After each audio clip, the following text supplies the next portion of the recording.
Então, vamos lá, meus irmãos, vamos lá. Nosso 9º dia de aula, o terceiro bloco, História Eclesiástica 1, que estamos tratando, e é a última parte do último bloco dessa aula que fecha esse módulo de História Eclesiástica 1, tá bom? Lembrando a todos que nossas aulas estão sendo gravadas, e hoje nós estamos trabalhando sobre o tema os bárbaros e a queda de Roma. E agora, depois de ter citado nas últimas 2 aulas anteriores de hoje sobre os bárbaros, vamos tomar nota sobre as possíveis causas e as principais causas da queda do Império Romano do Ocidente, tá bom?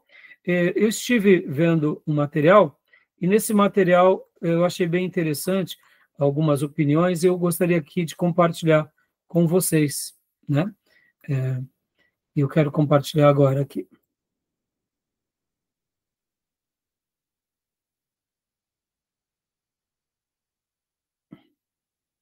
Dez prováveis causas da queda do Império Romano, né? Como eu tinha mencionado anteriormente, não se sabe exatamente, os especialistas vão dar várias opiniões, irmãos, várias. Então, não podemos dizer assim, não, foi isso que aconteceu e pronto. Não, de fato, não tem como a gente fazer essa afirmação. Mas são causas prováveis, né? Como eu mencionei para vocês, que o Eduardo Kimball, em 1700 e alguma coisa, ele escreveu a história do declínio e queda do Império Romano. E aí ele diz que, na opinião dele, a queda foi principalmente por causa que o povo romano começou a viver em decadência, a população romana. E a decadência levou-os à queda. Essa é a opinião desse especialista que escreve 6 volumes sobre o tema. Outros especialistas vão dizer o seguinte, que a queda do Império Romano foi por causa de questões econômicas. Mas também é questionável, né? Por quê? Porque será que foi a questão econômica que gerou a queda, ou a queda também levou eles a terem muitos prejuízos econômicos? Perceba, é muito complicado, né? É muito complicado. Uma coisa que vocês não... É bom saberem, irmãos, não tem como se construir um reino, uma nação, ou mesmo uma cidade-estado sem recursos, né? Nós, como cristãos, sabendo que o nosso Deus é o Deus de todo ouro e de toda prata, nós exercitamos a nossa fé, e a nossa fé, como o nome diz, nós somos conduzidos pela fé, a nossa pátria ela é superior, e nós seguiremos para Canaã em qualquer situação. Mas agora, quando a gente vai falar sobre as questões humanas, sobre as questões de uma nação, de um povo, de uma etnia, se ela não tem comida, se ela não tem rios, se ela não tem gado, plantação, se ela não tem um comércio, se ela não tem acessos, ela está fadada à derrota. Então, percebam que muitas pessoas vão dizer que o que faz uma nação se tornar uma nação de ponta é a educação. Eu diria que sim, claro que é educação. Mas eu quero até lembrar a vocês da teoria de Maslow.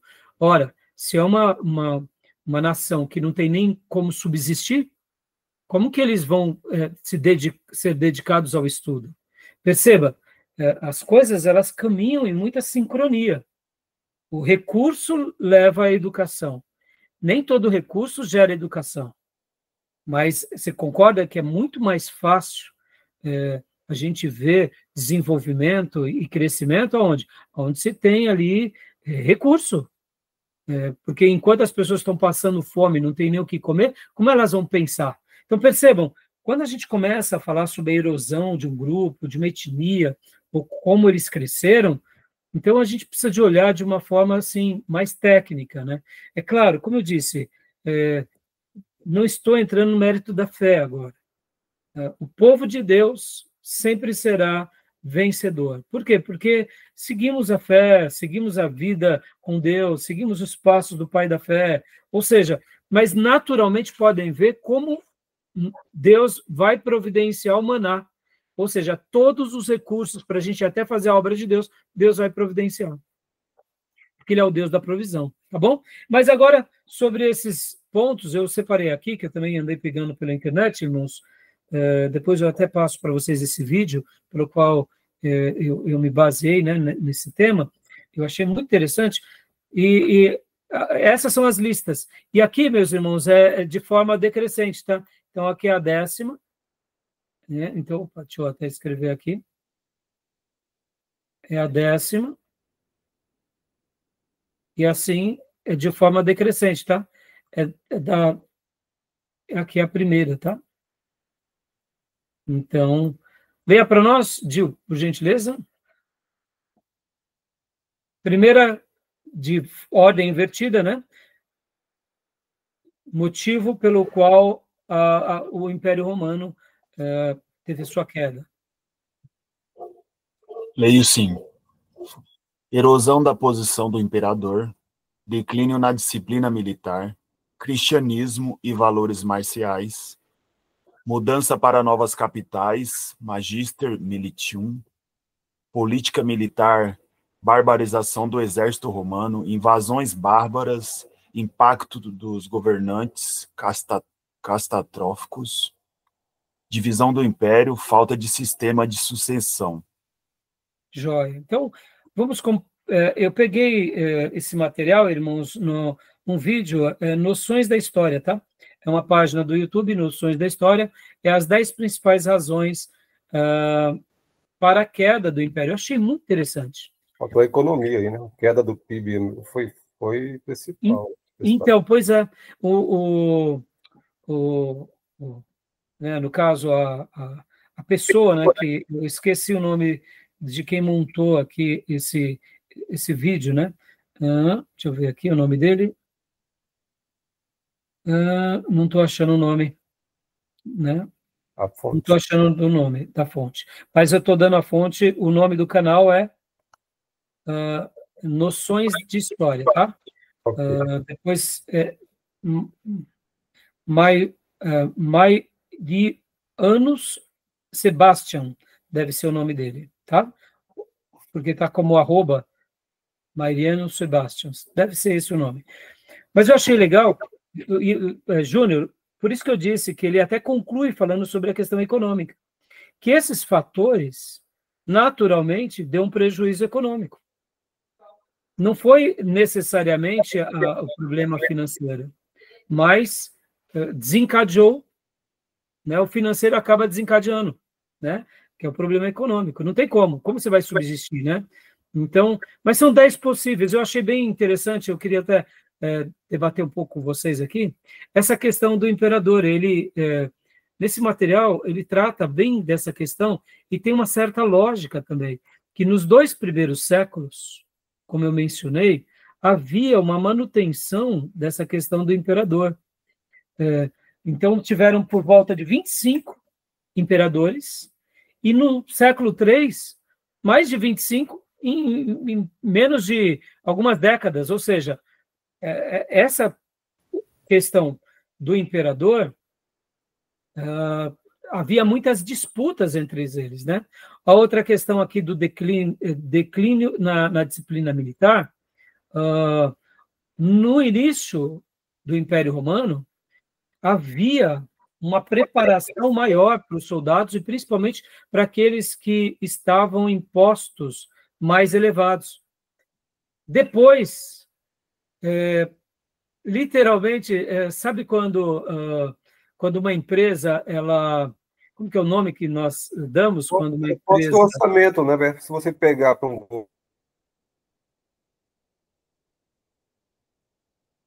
governo... Deu uma falhada, Júnior. Não sei o que houve com a sua internet. Volta a falar. Volta, Júnior. Falhou a sua internet. Eu falo como um governo que ele tem os ministérios. E você corta o orçamento dinheiro, você tira da saúde, você tira das Forças Armadas. Os Estados Unidos investe muito nas Forças Armadas. O Roma tinha um prejuízo muito enorme, que tinha que mandar grana, alimentar os soldados, as legiões, em outros locais das colônias, manter as famílias dos soldados, que era gigante, as legiões de soldados, contingente. Isso trouxe um prejuízo muito fora, e a questão interna, e arrecadava pouco imposto. Exatamente. Exato. E Júnior, sabe quando uma empresa ela terceiriza o serviço? Sabe a terceirização? Exatamente. Sim. O que aconteceu nesse período foi uma terceirização, entendeu? Por quê? Porque chegou uma hora que eles precisavam de mais soldados e você, muitas vezes, não tem como agora, no momento de eu preciso de mais gente e mais mão de obras. Como que eu vou fazer agora se, de fato, eu estou precisando de mais gente? Você terceiriza. Então, essa certa terceirização dificultou muito, né, nesse momento do Império Romano, entendeu? Eu achei muito interessante essa questão, né? Eu acho que tem muito a ver essa questão, né? A disciplina militar. Porque, irmãos, você está em profunda expansão, tudo bem. Quando você começa a ter as guerras civis internas, agora você é mais ou menos como a frase que a gente ouve, né? O que tem para hoje? O que tem para hoje? Antes eu tinha, né, um soldado, eu tinha lá um centurião, né, bem preparado, né, poliglota. Agora eu tenho o quê? Eu tenho aquele tipo de soldado, é aquilo que eu tenho. Então, segundo alguns especialistas, esse declínio, a própria questão, como nós falamos, dos mercenários também, passando a ser agora parte do corpo, onde eles precisavam dos mercenários, né? Ou seja, os federados. Investiram, não investiram. Investiram nos federados. Tá bom. Até quando? Por isso que eu falei há pouco, irmãos, essa aula está sendo muito legal para a gente abrir um pouco o nosso leque, até para essas questões, como eu mencionei para os irmãos, geopolíticas da atualidade. Por quê? Porque muitas vezes a gente não tem noção do que de fato está acontecendo hoje. Então, por exemplo, é importante a gente olhar nessa perspectiva com mais critério, porque quando a gente olha com esse critério mais seletivo, a gente consegue entender que os acordos que são feitos, muitas vezes, são acordos onde, de fato, num primeiro momento a gente está ganhando, mas até onde a gente vai ganhar? Até onde a gente vai ganhar, né? Esse é o problema. Por isso que a gente tem que ser muito seletivo. E aqui, fazendo uma ponte, viu? Abrindo um parêntese, fazendo uma ponte para aquilo que nos interessa, que aqui é a história eclesiástica, e o nosso curso é um curso de seminário, a gente não está fazendo história pela história, a gente não está estudando a história da igreja pela história da igreja. Até onde vale os nossos acordos? Até onde vale, muitas vezes, a gente se unir? Deixa eu abrir aqui um parêntese. Enquanto eu fazia a preparação dessa aula, olha só que momento curioso a gente está vivendo hoje, irmãos. Hoje a gente está com uma visão no mundo dividida. Aqui, inclusive nos Estados Unidos. A gente vê uma divisão de ideologias imensa num país que não tem nada, abre aspas, de comunismo, fecha aspas, mas tem uma influência ideológica de países comunistas. Então, olha que interessante, né? Olhando aqui de forma estratégica. Agora vamos falar aqui de uma forma estratégica, tá? Hoje, nós somos protestantes, estamos dentro da cristandade. Olhar nesse mundo polarizado e nesse Brasil dividido, nessa hora, é muito importante a gente se unir a pessoas e grupos, e principalmente a religiões que tenham visões conservadoras. E aqui entra um leque dentro do próprio catolicismo. O catolicismo romano, o ortodoxo grego, ou mesmo ortodoxo russo, eles são conservadores. Então, como identificação, aqui eu estou falando para seminarista, irmão, não estou falando aqui que a gente vai fazer um culto ecumênico, tá? Não é isso, não é essa a proposta. Mas você concorda que é importante a gente saber lidar com essas situações de uma forma muito harmoniosa. Por quê?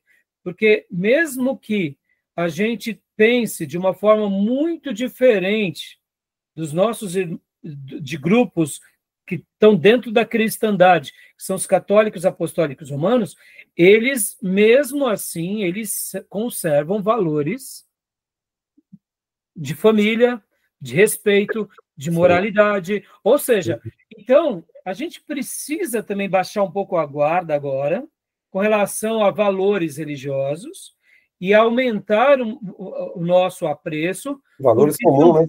São valores comuns, em que, numa sociedade dividida, polarizada, onde valores fundamentais para a construção de um país estão em xeque-mate.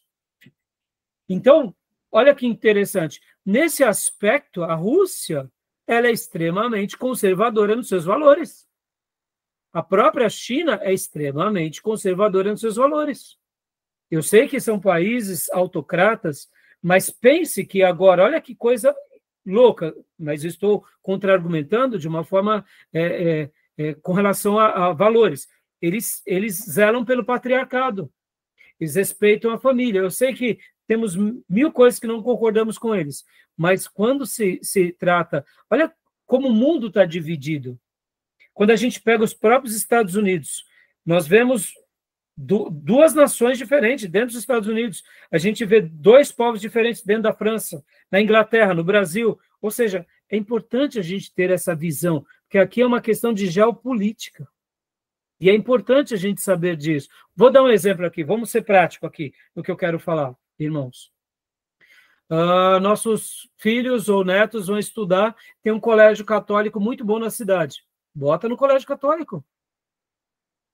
Ué, vai ser muito melhor do que num colégio que muitas vezes não tem valores de família. Vocês estão entendendo? Olha aí, isso é importante, porque queremos acreditar que mesmo que seja um colégio católico, eles vão ali ser criteriosos na questão homoafetiva, não vão vulgarizar, porque tem um cunho religioso. Então, percebam, irmãos, eu estou dizendo aqui, é claro, irmãos, e olha que loucura, hoje igrejas evangélicas estão validando a questão gay, ou seja, estão vulgarizando aquilo que a Bíblia não ensina. Olha que mundo louco a gente está vivendo. Percebam, eu não estou querendo aqui flertar para reuniões ecumênicas, mas perceba como as coisas mudaram em tão pouco tempo, né? Então, só quis fazer um adendo aqui, sair um pouco do foco, vamos voltar aqui para o foco do declínio na disciplina militar. Então, essa é uma segunda opinião. Uma outra opinião é o cristianismo e valores marciais. Aqui também, segundo alguns especialistas, irmãos, eles vão dizer que o cristianismo, querendo ou não, teve um embate muito grande sobre essa questão, como, por exemplo, soldados que se amputavam para não ir para a guerra, e então logo se contrataram mercenários. Então, é uma outra opinião. Outra opinião também, mudanças para as novas capitais. Aqui a gente vê isso muito forte quando o Império Romano ele tem, né, aquela divisão em 4 partes, né? Então, quando ele realmente se divide em 4 partes, aquele momento já foi muito significativo. Quando Teodósio, ele de fato separa em 2 momentos, a parte ocidental da parte oriental, aí de fato, num primeiro momento parecia que ia ser a solução, mas de fato ali também foi um ponto que, segundo os historiadores, causou a ruptura. Mas eu digo, se não causou a ruptura de todo o império, causou a ruptura daquele pedaço do império. Então, assim, são opiniões, né? Eu acho que ter se mudado para o Oriente, estrategicamente, a visão de Constantino foi, na minha opinião, brilhante. Como estadista, ele foi sensacional. Por quê? Porque por mais 1000 anos o Império Romano existiu. E, querendo ou não, o cristianismo foi protegido ali debaixo do Oriente, e parte do Ocidente acaba tendo força também, por causa dessa mudança estratégica. Na minha opinião, na provisão divina, eu acredito que isso foi um agir de Deus. Porque, irmãos, pouco tempo depois, vieram quem? Vieram os árabes, ou melhor, os islâmicos, muçulmanos, e por causa, né, do Império Romano do Oriente, querendo ou não, ainda tinha um guarda-chuva muito forte protegendo civilmente aqueles credos, mesmo que se depois se enveredou para outros dogmas ou cristianismo, né? Tá bom? Alguma pergunta até aí, meus irmãos? Não, tranquilo. Uma dúvida? Tranquilo? Aqui também, irmãos, essa questão do Magister Militum seria a questão dos novos generais. Quem eram esses Magister Militum? Resumindo, seriam os novos generais que governaram na tetrarquia. Ou seja, muitos imperadores romanos, eles eram literalmente mais fracos do que os generais. Por isso que no terceiro século, e principalmente no quarto século, muitos acabam tendo muitas guerras entre eles. Depois daquela invasão que houve no ano de 410, o próprio imperador romano ele acabou sendo um fantoche até a queda do Império Romano, por causa desses generais que tinham mais poder do que, de fato, o próprio imperador. Então, imagina como deveria ser tempestuoso a cabeça de um imperador romano em que o seu general tinha mais força do que, de fato, você como imperador. E na história vai registrar que alguns imperadores, inclusive, assassinam seus generais. Por quê? Porque eram generais com tanto êxito, com tanta performance, com tanta conquista, que, numas investidas, literalmente, de traição de alguns imperadores, eles vão lá e matam os generais, porque esses generais eram riscos, né, de fato, para o Império Romano, tá bom? Outro ponto, né, irmãos, como a gente já falou, a barbarização do Império, ou seja, quando os mercenários, de fato, passaram a trabalhar, né, e ali criando aquilo que a gente diz, os federados. Então, ali, eles abriram um precedente que não teve volta. Esses dias atrás, eu acompanhava um podcast de um general aposentado, que já está na reserva do Brasil, e, irmãos, eu fiquei muito impressionado com algumas falas dele. Por exemplo, né, nós geralmente dizemos o seguinte: nossa Amazônia vai ser tomada por outros povos, por outras nações. Depois eu até passo para vocês esse podcast, porque eu achei muito interessante. Segundo a opinião desse general, será muito difícil uma outra nação invadir a Amazônia. Literalmente ir, colocar ali os seus soldados, soltar os seus paraquedas, levar os seus tanques e invadir. Ele falou assim, não precisa fazer isso. E segundo esse general, ele começou ali a mostrar como a mente de um general funciona. Ele falou, deu até algumas dicas, por exemplo, sobre alguns tratados que o Brasil fez, juntamente com a Colômbia e com a Venezuela, que ele falou assim, esses tratados que foram feitos algumas décadas atrás, já é um risco para qualquer domínio de outros povos, porque no momento em que você faz certas alianças, acaba sendo quase que o que o Império Romano fez sobre a barbarização. Você traz para dentro de você certos acordos, assina certos termos, e depois isso está validado diante, né, vamos assim dizer, diante das leis mundiais. Eu sei que é muito complicado, o Júnior, como advogado, pode até falar sobre isso. Inclusive, deixa eu até fazer uma citação que eu esqueci, irmãos. Os bárbaros, eles não tinham uma constituição.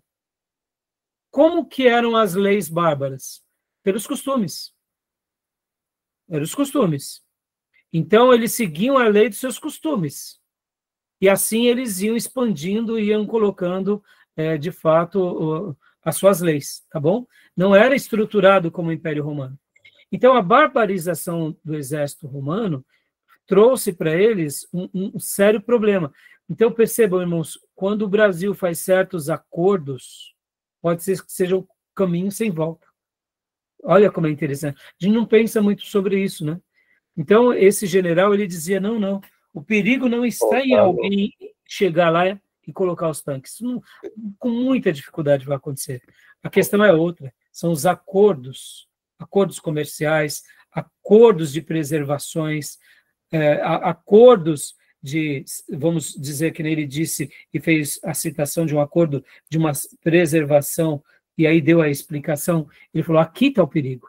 Muitas vezes, que nem ele falou assim, o general, existem certas nascentes que não estão no Brasil, nascentes de rios, que estão em outros países, e essas águas vêm para o Brasil. Ele falou, basta você complicar ali as nascentes, você não precisa fazer muita coisa. Você complicando as nascentes, poluindo as nascentes, você já consegue minar toda aquela natureza, todo aquele povo, e aí você já, entre aspas, já está num processo de conquista a médio e longo prazo. São coisas que a gente não pensa, né, meus? Não faz parte do nosso dia a dia, né? Então, é bem interessante essa questão. Fala, Jânio, o que você está dizendo? A questão do acordo que o Império Romano fez com os bárbaros, né? Porque aí você, como disse, terceirizou um serviço profissional que era feito pelo próprio exército romano, com gente que não era profissional, meros mercenário, pessoas que não tinham essa capacidade, como tinha um soldado romano, treinado, disciplinado, e ele não tinha confiança. Né? Exatamente. Então, continuando, obrigado, viu, Júnior? Invasões bárbaras, como a gente viu, hoje a aula foi praticamente isso, né, irmãos, e o impacto, né, nós aprendemos, inclusive, que teve uma primeira leva, se deu ali no século III e IV, e a segunda leva, que essa foi a grande agressiva, que foi no século V, que ocasionou, né? Outra coisa também que foi, aqui a terceira, né, lembrando que aqui é de ordem decrescente, né, irmãos? O terceiro motivo, governantes catastróficos.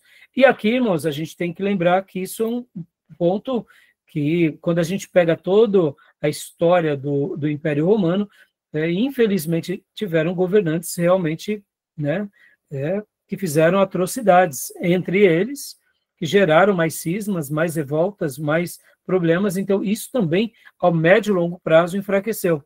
E como a gente mencionou há pouco, além da mudança da capital, a divisão do império. Isso foi quase que um consenso.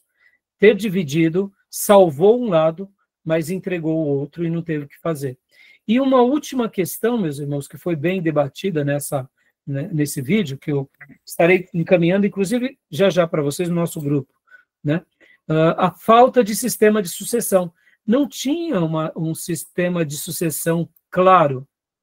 Durante um período, no início, até foi colocado alguma coisa como sucessão, mas depois passou a ser o mais forte, o mais competente. E aí, aqui as disputas se tornaram imensas, né? Então, isso também, querendo ou não, né, favoreceu, segundo alguns especialistas. Tá bom, meus irmãos? E assim, encerramos aqui o nosso módulo, né? Queria ter gastado um minuto. Aliás, vou gastar um minuto apenas aqui com vocês. Quero apenas mostrar para vocês isso daqui, ó. Queria falar um pouco sobre Agostinho, mas eu passei no nosso grupo um podcast sobre o Agostinho, achei muito interessante. Tem muita coisa boa de Agostinho. Agostinho é o grande ícone, ele e Jerônimo desse período. Eles vão ser fundamentais para a Igreja Latina e para dar uma resposta a todas essas mudanças, né? E a vida e a obra de Agostinho, maravilhosa, vocês sabem, e eu queria só mostrar isso daqui para vocês, essa obra aqui. Eu quero mostrar duas obras para vocês, aqui, para a gente encerrar. Eu vou estar passando, inclusive, para vocês agora, essa obra aqui. Deixa eu mostrar aqui. Depois, deem uma olhada nesse material, que é o material do professor, pastor, História da Igreja por Juliano Renz. Ele é pastor da Igreja Batista, eu já pego o nome dele, Igreja Batista Reformada, do Sul. Muito bom, meus irmãos. Os vídeos dele são sucintos, mas são excelentes. Eu tenho me alimentado bastante do material dele. E aqui é um resumo muito bom de tudo que a gente falou até a queda do Império Romano. Só que ele trata dessa obra e ele vai mais. Ele, depois do Império Romano, ele vai até... ele vem, né, até a Idade Média, se não me falha a memória. Aqui, ó. Ele vem até...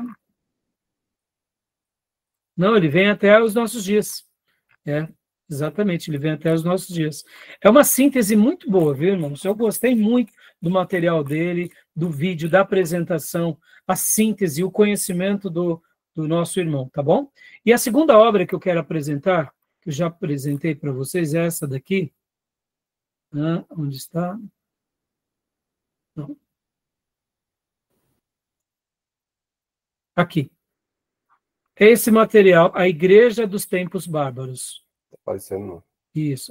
Não está aparecendo? Apareceu agora, gente? Não. Deixa eu mudar aqui. Tá aparecendo aqui. Isso, então voltou. Ó. Também tá. A Igreja dos Tempos Bárbaros, tá? Do Daniel Hopes. Irmãos, eu estou encantado com essa obra. Ainda eu não tenho ela, eu vou comprar. Mas eu tenho lido algumas porções aqui para enriquecer a aula de vocês. E confesso para vocês que essa obra não é simplesmente uma obra, é uma novela. A Daniel Hopes escreve com uma maestria, por isso que ele entrou na Academia Francesa de Letras, porque é algo genial, genial. Então, eu vou passar aqui para vocês rapidamente. Aqui, ó. Olha só, olha aqui o Santo dos Novos Tempos, em Hipona sitiada. Olha só, quero deixar aqui, muitas vezes eu vou dormir de noite, eu pego essa obra e começo a dar uma pincelada nela e começo a ler. Ó, na primavera de 430 foi, como de costume, deliciosa nas províncias da África.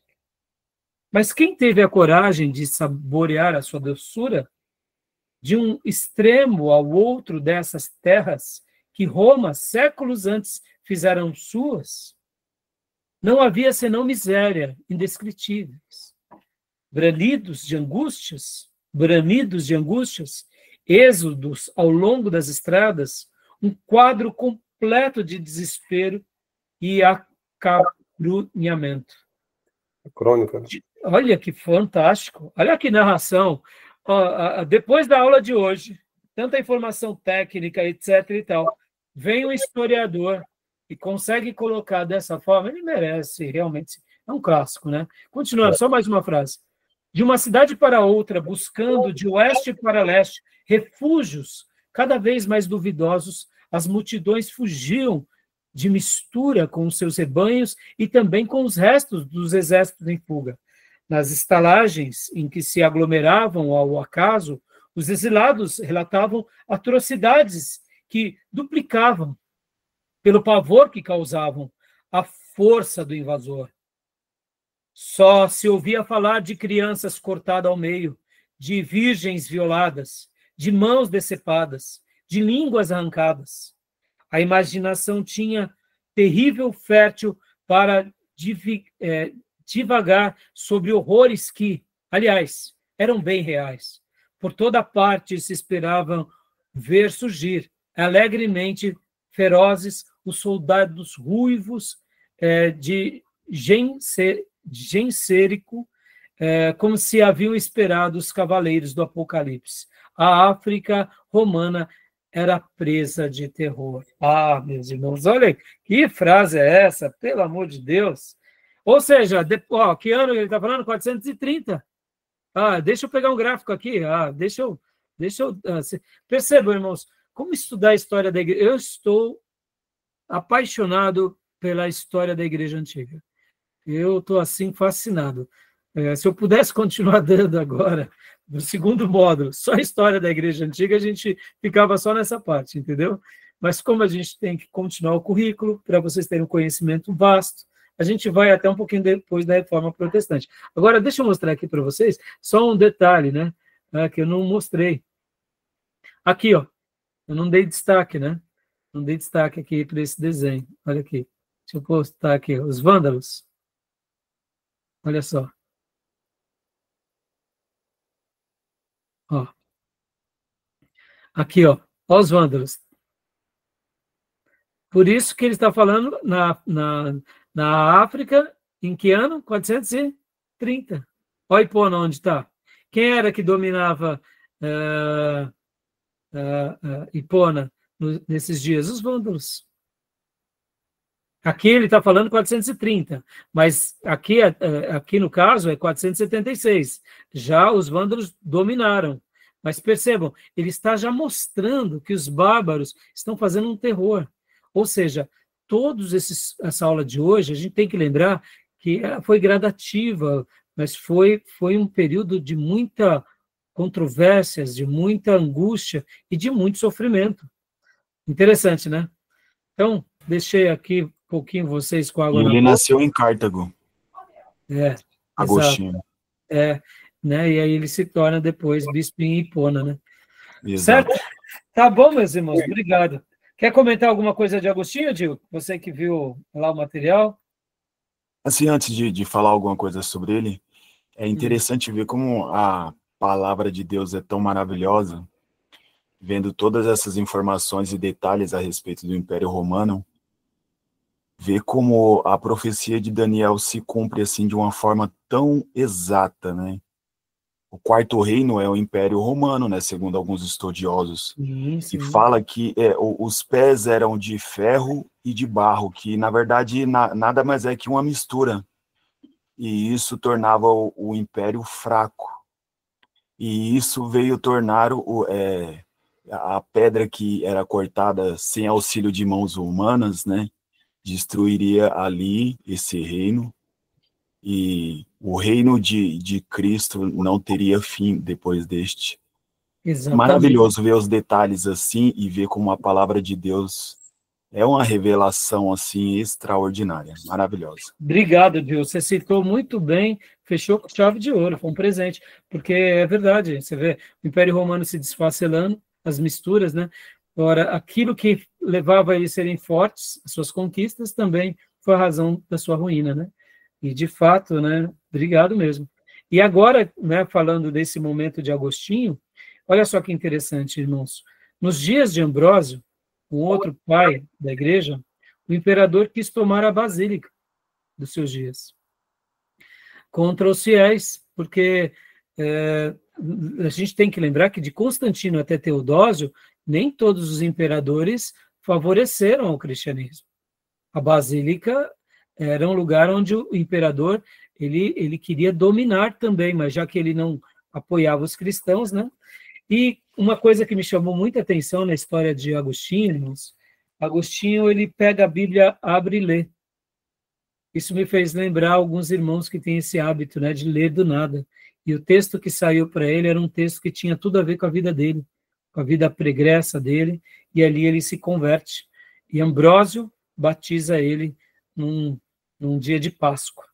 E ele se torna sacerdote em 391, se torna bispo de Hipona em 395. Então, é muito importante, né, que a gente começa a entender um pouco melhor essas questões. E olha só que interessante, irmãos. Lembra que eu usei uma frase muito grande do professor Juliano, que ele fala que a tua ênfase demonstra a tua doutrina. Quem é que canoniza Agostinho? É o Papa Bonifácio. Quando? Só em 1298. Ou seja, nesses primeiros 5 séculos, a gente pode dizer que a igreja teve, sim, alguns desviados, tinha, sim, alguns que se corromperam, mas não eram tantos. Não eram tantos.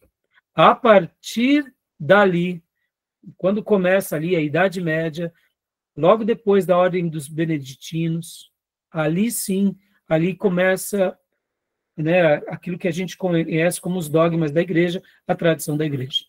E percebam que a gente vai agora entrar, né, na próxima aula, História da Igreja 2.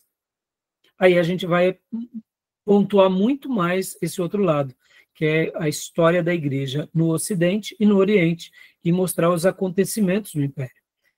Mas eu espero ter dado aqui alguma contribuição para vocês. Me perdoem, e muitas vezes a troca de nomes, viu, irmãos? É muita informação, é muito nome, muitas vezes a gente vai citar, cita até. Então, assim, estamos aprendendo juntos, como vocês sabem, essa é a primeira vez que eu dou essa matéria, então foi um desafio muito grande para mim. E confesso que é uma matéria muito difícil, né? Eu admiro os pastores e professores que dominam essa matéria, né? E graças a Deus eu tive excelentes professores como o pastor Maurício, foi meu professor, depois tive o auxílio do pastor Ribeiro, tive aulas com o professor André, que usamos também o material dele, e a professora Márcia Zoner, e aprendi com todos esses outros professores e historiadores, e vamos continuar aprendendo, tá bom?